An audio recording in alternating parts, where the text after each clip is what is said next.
1,000 years ago, Norse explorers reached the wilds of North America and then slipped almost entirely out of the official record. Mainstream history draws its line at a single windswept camp on the edge of Newfoundland and insists that was the end of it. But on a mountainside in southeastern Oklahoma, more than 2,000 kilometers from any coast the Vikings were ever supposed to have touched, a slab of stone has stood hidden in a deep ravine for longer than anyone can prove, carved with an alphabet that has no business being there. In the last few years, new weathering analysis, a fresh look by the world's leading runic authority, and a cluster of related carvings along the same river system have begun pulling that buried story back into the light. So here's the question. How did Scandinavian runes end up in landlocked Oklahoma nearly 5 centuries before Columbus? To understand why the Oklahoma evidence is so difficult for the academic world to accept, you first have to understand what the academic world is willing to accept. And there is only one place in all of North America where the experts have officially agreed that Norse explorers set foot. A windswept stretch of coastline at the very northern tip of Newfoundland, a place called Meadows. It is the edge of the continent in every sense that matters. Treeless, battered by Atlantic wind, the kind of place a sailor sees and knows they have arrived at the end of something. Excavations began there in the 1960s, led by the Norwegian explorer Helix Ingstad and his archaeologist wife Anne Stein Ingstad, and what they pulled from the turf rewrote the textbooks. Beneath the soil and grass lay the outlines of 8 buildings, dwellings and workshops, the largest a multi-room hall. Their layout did not echo anything native to the Americas. It echoed the halls of Greenland and Iceland, and the artifacts that came out of the ground left no room for argument. A ring-headed bronze pin of the kind worn to fasten a Norse cloak, a soapstone spindle whorl used in spinning wool, fragments of iron nails, and in one of the workshops something decisive, a furnace, heaps of iron slag. The unmistakable evidence that whoever lived here was not merely passing through.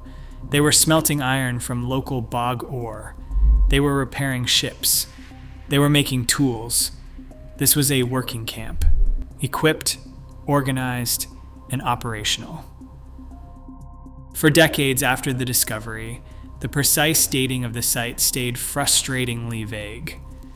Radiocarbon analysis placed the Norse here somewhere between 990 and 1050 of the Common Era, a window of 60 years. And then, in October of 2021, in a study published in the journal Nature, an international team led by chronologists Margot Quitums and Michael D. at the University of Groningen did something nobody had managed before. They pinpointed the exact year. Their method was extraordinary. In the year 992 of the Common Era, a massive solar storm struck the Earth and flooded the atmosphere with a sudden burst of radioactive carbon. Trees all over the world absorbed that signal into the rings they grew the following year, and it is still locked in the wood today. The team found 3 pieces of wood from Meadows, all cut with metal blades the indigenous population did not possess, and all carrying that solar storm signal exactly 29 growth rings in from the bark. The conclusion was inescapable. The trees were felled in the year 1021, exactly 1,000 years ago, 471 years before Columbus. And here is where the official story begins to feel incomplete. For all the iron and timber the Norse left behind, the site is strangely empty of the things that make a home. There are almost no household items, no cemeteries, no evidence of women living there in any significant numbers, no evidence of children, no evidence, in short, of a colony. The archaeologist Brigida Wallace, who spent decades excavating the site for Parks Canada, has been clear about what it actually was. Not a settlement, a base, a place to repair ships, smelt iron, and prepare for the next leg of a journey, The settlers stayed for somewhere between a handful and a dozen years, and then they left. And that single word reframes everything.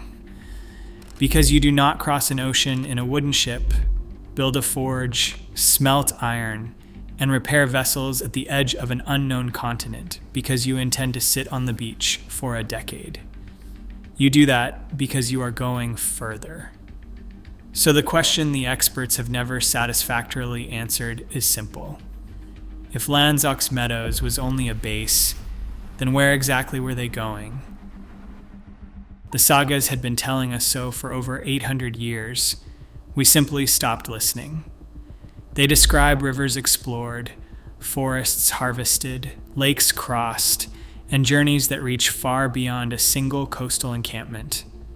For decades, historians simply dismissed those accounts as folklore dressed up as history, stories told around firesides long centuries after the fact. And the rivers that lay beyond that camp stretched thousands of kilometers into a continent that the Norse, by every measure of skill and technology they possessed, were perfectly equipped to enter. For most of the 20th century, the idea that they pushed inland was treated as fantasy. But the moment you look seriously at what they wanted and what they could do, the notion that they stopped at the beach becomes almost impossible to defend. The beach was never the destination, it was the doorway. Start with the motive. The Norse settlers who pushed west were not living comfortably. Their foothold in Greenland was never an easy one. Even at its height, the colony held no more than a few thousand people, clinging to the rim of an icebound land that gave them most of what they needed, but withheld the things they could not live without. Tall timber for ships and hulls, iron-rich ore, and the everyday luxuries that marked a man as wealthy back home. Everything in short supply had to come from somewhere, and the only direction with abundance was west. But it was not lumber alone that pulled them. There was something far more seductive. Grapes. The name Vinland means the land of vines, and to a Norseman, that name carried a charge we can easily miss. Grapes did not grow in Scandinavia, which meant wine had to be imported at ruinous expense from places like France. Wine was a symbol of wealth and power, a luxury reserved for the elite. So imagine what a near limitless supply of grapes in a newly discovered land would have meant. Not just food, prestige, status, proof of reach. The West was not merely useful, it was a promise. Now look at the technology. The Viking longship was one of the most versatile vessels ever built in the ancient world. Its draft, the depth of water it needed to stay afloat, was less than 1 meter. Let that detail settle. A vessel capable of crossing the open North Atlantic could also slip up shallow rivers, hug winding banks, and glide across lakes that would have grounded any deeper ship. And when the water ran out, the Norse did not turn back. They hauled their boats overland on logs, a technique called portage. This was not a desperate improvisation invented on some unknown shore. It was a standard skill, honed over generations. The Norse traders and warriors known as the Varangians had spent lifetimes threading shallow draft ships through the rivers of Russia and Eastern Europe, moving cargo from the Baltic to the Black Sea across thousands of kilometers of inland water, through rapids and forests and portages, long before anyone set sail for North America. The capability to push deep into a continent was already in their blood. So here is the route that the believers in the Oklahoma evidence have proposed. It begins not in the north, but in the south. A Norse crew rounding the tip of Florida, slipping into the warm waters of the Gulf of Mexico, and finding the mouth of the greatest river on the continent, the Mississippi. From there, the logic runs, they pushed upstream, turning west into one of its major tributaries, the Arkansas River, which cuts clean across the heart of the southern plains. And from the Arkansas, a smaller river branches toward the foothills of the Ouachita Mountains, the Poteau, a river that runs only a few miles from the very mountainside where the stone now stands, every segment of that route is water. Every segment of it is navigable, and a vessel with a draft of less than 1 meter would have been built almost perfectly for it. Clean theory, and it is an alluring one. But here, honesty demands a limit, and it is worth naming clearly. Most researchers do not believe the Norse ever ranged anywhere near that far. The reasoning is elegant. If a crew had truly sailed the Gulf, ascended the Mississippi, and pressed up the Arkansas into a landscape of southern plains and red rock mountains, they would have crossed terrain so utterly unlike the forests of the Northeast that they would almost certainly have given it a new name in the saga record. A new land, a new wonder. No such land appears. The sagas remember Helluland, Markland, and Vinland, 3 coastal regions clustered around the Northeast and the Gulf of St. Lawrence, and nothing beyond them. So the documented reach of the Norse was real, but it was bounded. A few hundred kilometers of coast and river, not a sweep across an entire continent. On one side, a people who possessed both the motive to go further and the technology to do it, ships built for exactly the kind of river journey that leads into Oklahoma. On the other, a saga record that stops far short, and a scholarly consensus that says they never came close. The capability is not in question. The route is physically possible. What is in question is whether anyone ever actually traveled it. And that question would have stayed purely theoretical, a matter of maps and longships and educated guesses, if not for one stubborn fact. There is a stone on that mountainside, and someone carved it. Picture the place first, because the place is part of the mystery. Poteau Mountain rises at the edge of the Ouachita Forest in the far southeast of Oklahoma, near the Arkansas state line. On its western face, the land folds inward into a deep, shadowed ravine, sheltered beneath a curving wall of cliff. It is the kind of hollow you could walk past 100 times without ever knowing it was there. And in the heart of that ravine, standing upright against the slope as though it were set there on purpose, is the stone.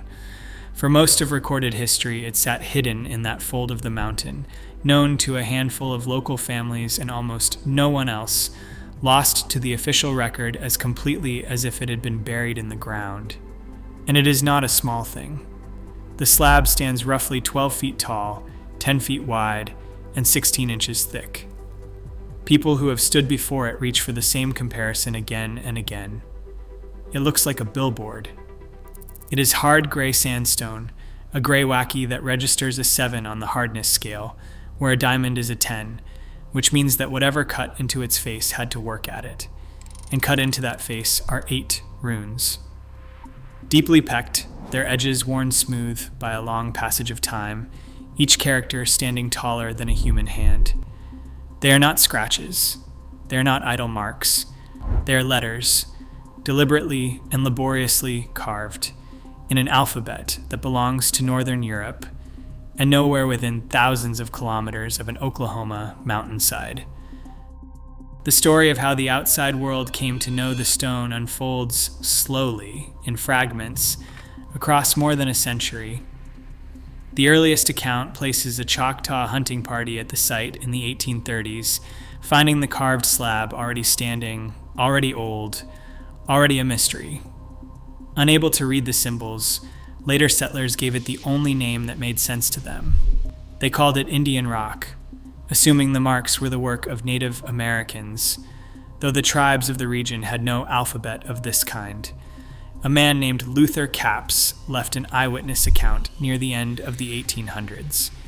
And in 1913, a local schoolteacher named Karl Kemmerer came upon the stone while hunting and was struck by what he saw. 10 years later, in 1923, he sketched the symbols and sent them to the Smithsonian Institution. The reply confirmed the first piece of the puzzle. The marks were not random. They were not Native American. They were Scandinavian runes. But the stone might have remained a local curiosity, a strange rock in a forgotten ravine, were it not for one person. In 1928, a 12-year-old girl named Gloria, who would later be known by her married name, Farley, was guided up the mountain by a friend's father to see the carving for herself. She never forgot it. The sheer mass of the upended slab, the deep runes catching the light, the impossible question of who had made them. Decades later, in 1951, she returned, found the carving untouched, and gave it the name it carries to this day, the Heavener Runestone. And from that moment, she devoted the better part of her life to it. For roughly 35 years, she collected oral histories from old-timers in the area, corresponded with scholars and cryptographers and students of ancient languages across continents, and chased every thread that might explain how those runes had come to rest on Poto Mountain. She poured her findings into a book she titled In Plain Sight, a phrase that captures the heart of her conviction, that the evidence had been standing in the open all along, waiting for someone willing to take it seriously. Her persistence built more than a theory. It built a park. In 1970, a local family donated 55 acres surrounding the stone to the state of Oklahoma, and the Heavener Runestone State Park was formally dedicated. A protective shelter of glass and timber was raised around the slab to guard it from weather and from hands, and a walking trail was cut down into the ravine so that visitors could descend and stand before it. Today, the stone is no longer hidden. It is preserved, displayed, and visited by thousands. But preserving a thing is not the same as explaining it. The shelter protects the carving from the rain. It does nothing to settle the question that has divided scholars and enthusiasts for the better part of a century. The runes are real. Of that there is no dispute. The only question, the question that has never been answered to anyone's full satisfaction, is what they actually say. 8 runes. That is all there is. 8 characters carved into gray stone, and for the better part of a century, the entire argument has turned on what they spell. The difficulty is that they do not yield a single, clean answer. The carving mixes alphabets. Most of the characters belong to the Elder Futhark, the older runic system used across northern Europe in the early centuries of the Common Era.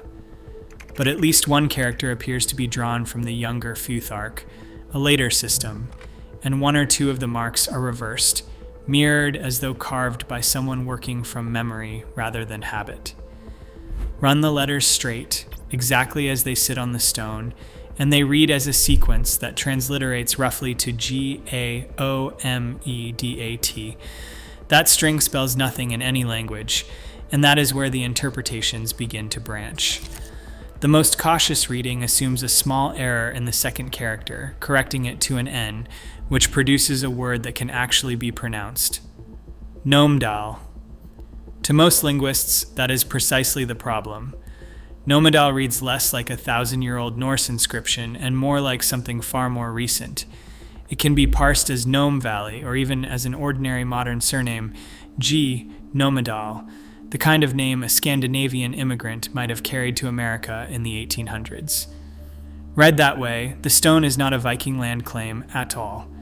It is a signature, or a place name, left by someone who arrived on a steamship, not a longship. But that is not how the believers read it. In 1986, Dr. Richard Nielsen, who had studied the inscription closely, argued that the correct reading was not Nomdal, but Glomedal, Glom's Valley. In this interpretation, Glom is a personal name, the name of a Norse explorer, and the inscription is a claim, a marker driven into the landscape to announce that this valley, this stretch of an unknown continent, belonged to him. Land claims of exactly this kind appear elsewhere in the Norse world. A man reaches new ground, carves his name into stone, and declares it his. If Nielsen is right, the Heavener stone is not graffiti. It is a deed. And then there is the interpretation that turned a regional curiosity into an international debate. It came from a man named Alf Monge, born in Norway and trained as a cryptanalyst, a codebreaker who served in United States Army intelligence and was credited with cracking enemy ciphers during the Second World War. When Manji studied the 8 runes, he reached a conclusion that no one had reached before. The runes, he argued, were never meant to be read as letters at all. That was why they spelled nothing. They were numbers. The inscription was a crypto puzzle, a coded date built on the structure of the medieval Norse calendar, a kind of puzzle he claimed to have found on other runic carvings as well. And when he worked the cipher through, it produced a single, specific result. The 11th of November, in the year 1012 of the Common Era. Manje went further still. That date, he said, also fell on St. Martin's Day in the church calendar, and the inscription confirms its own meaning in 8 independent ways. A level of internal consistency, he insisted, was mathematically impossible to achieve by accident. Let that date settle for a moment. The 11th of November, 1012. If Manje was right, then someone carrying the runic tradition of medieval Scandinavia stood in that Oklahoma ravine and recorded a precise day, nearly 5 centuries before Christopher Columbus ever sighted the Caribbean. A Viking calendar, locked into American stone, 480 years ahead of the man, the history books still credit with finding the New World. So the same 8 characters now carry 3 entirely different stories. A 19th century immigrant's name, scratched in passing, a medieval explorer's claim to a valley, a coded date pointing back 1,000 years. Each reading rests on a different choice about which alphabet the carver used, which marks are errors, and whether the runes are letters or numbers at all. And no one has ever forced agreement among them. The believers see a deliberate Norse message hidden in plain sight. The skeptics see a modern carving that a hopeful century has tried to load with meaning it never carried. The stone itself offers no help. It simply stands there, 8 runes deep in gray sandstone, refusing to tell anyone which of its 3 stories is the true one. But the Heavener stone has never been entirely alone. Because it is not the only carved stone the red earth of Oklahoma has given up. This is where the case stops being about a single stone and starts being about a pattern. Because in the decades after Gloria Farley brought the Heavener carving to wider attention, the ground gave up more. Not one runestone, but a small scattering of them, surfacing across eastern and central Oklahoma, and the people who believed in the first stone saw in them something that looked less like coincidence and more like a trail. The most striking of these came to light in 1967 when a group of schoolboys near the town of Poteau, in the same county as the Heavener stone, found a smaller slab carved with runes of its own. When Alf Manje applied the same cryptographic method he had used on the larger stone, he reached a result that gave the believers chills. The Poteau stone, he argued, encoded another date, the 11th of November in the year 1017. Exactly 5 years to the very day after the date he had read from the Heavener carving. To Manje and to Farley, that was not noise, that was a sequence. 2 stones, a few miles apart, each marking the same day on the calendar 5 years apart, exactly as you might expect if a small party of Norsemen had moved through the region over time, pausing to record their presence, claiming the land in stages. Then, in 1969, came another. 3 children near Shawnee in central Oklahoma found a stone bearing 5 runes. This one read as a sequence that transliterates roughly to M-L-D-O-K. And here Farley reached for one of the most provocative connections of her career. Muldoch, she suggested, might be a rendering of Madoc, the name of a legendary Welsh prince who, according to folklore, was said to have sailed to the Americas centuries before Columbus.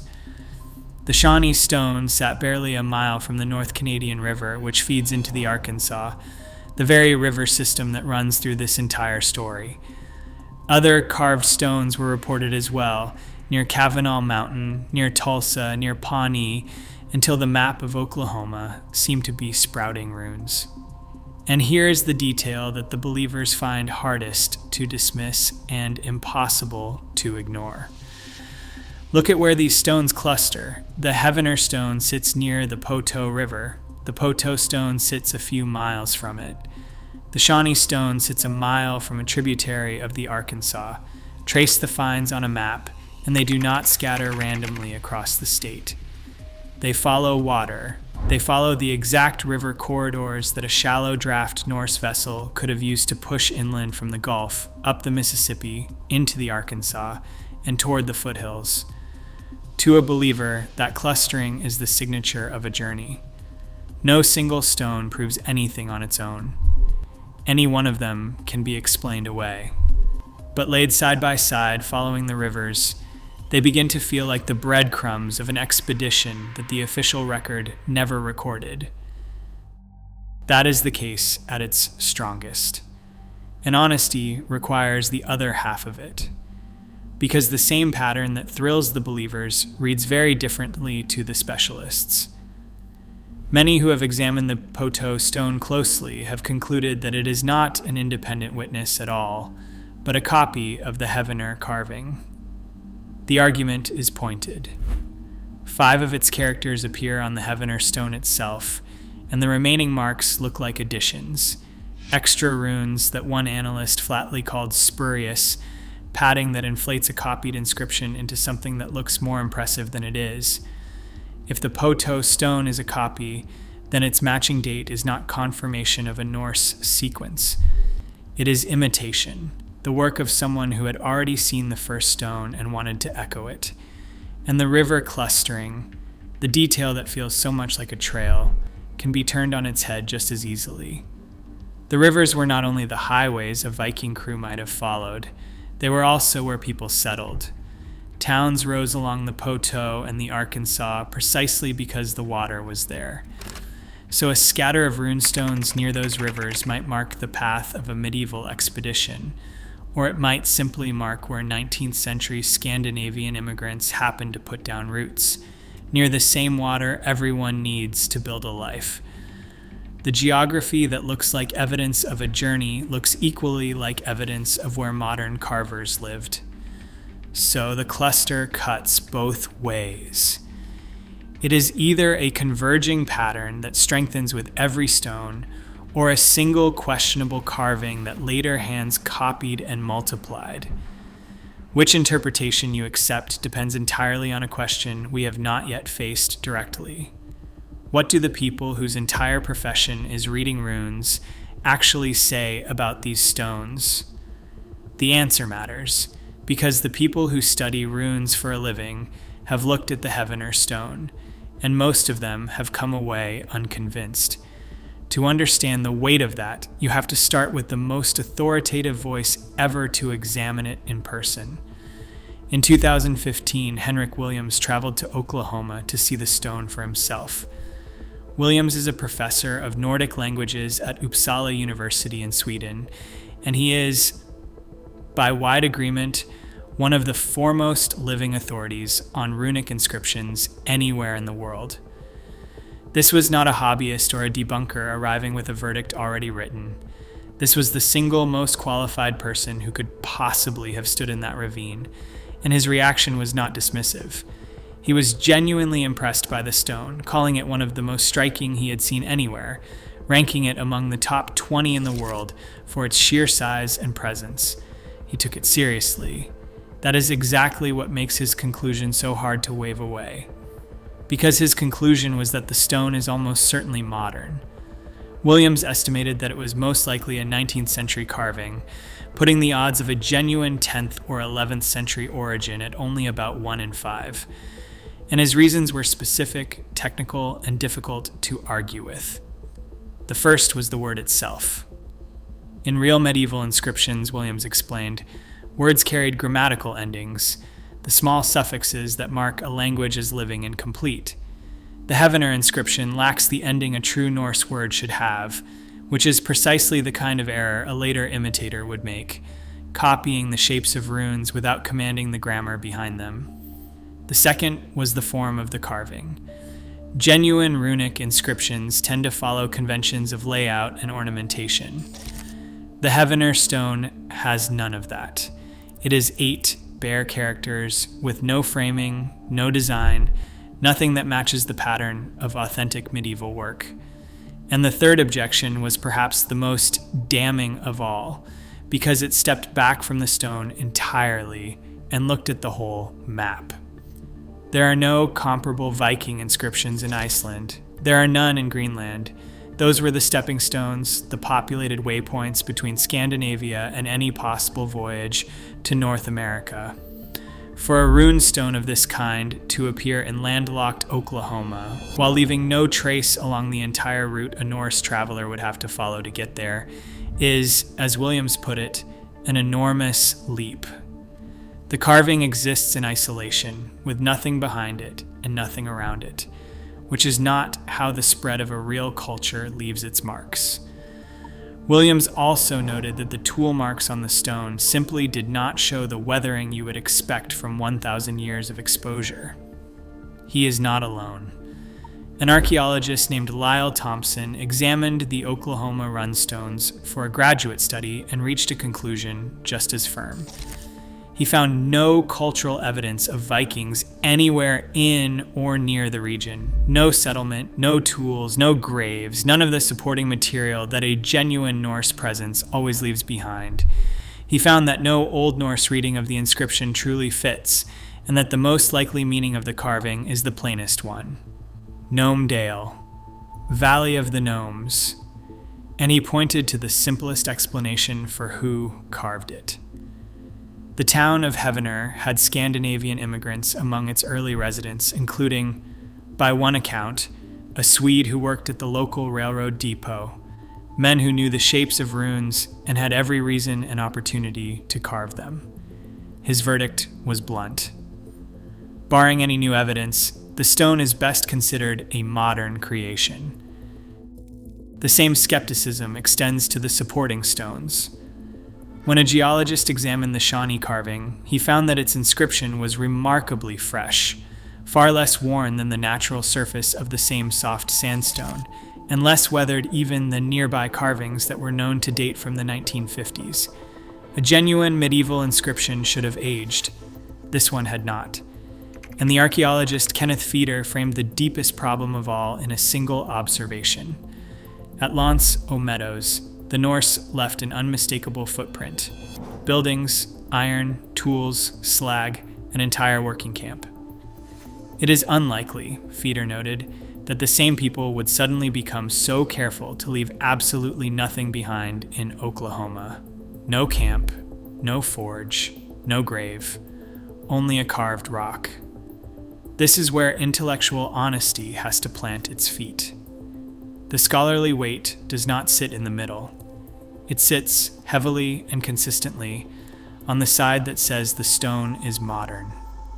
The believers have a pattern. The specialists have an absence. And so far, the absence has been winning. A stone standing in a hidden Oklahoma ravine for longer than anyone can prove. A cluster of carvings strung along the same rivers the longships were built to travel. A date buried in 8 runes that may point back nearly 5 centuries before Columbus. A name, Glove, that may have claimed a valley 1,000 years ago, or maybe the work of a homesick settler with a chisel and time on his hands. The Vikings reached this continent. That much is no longer in doubt. Whether they ever reached this mountainside is a question the ground has not yet answered. No camp has been found, no forge, no grave. Only the runes, still there, still waiting, still refusing to give up which of their stories is true. The discovery is not finished. And what comes up next, out of the rivers and the red Oklahoma earth, may finally settle everything.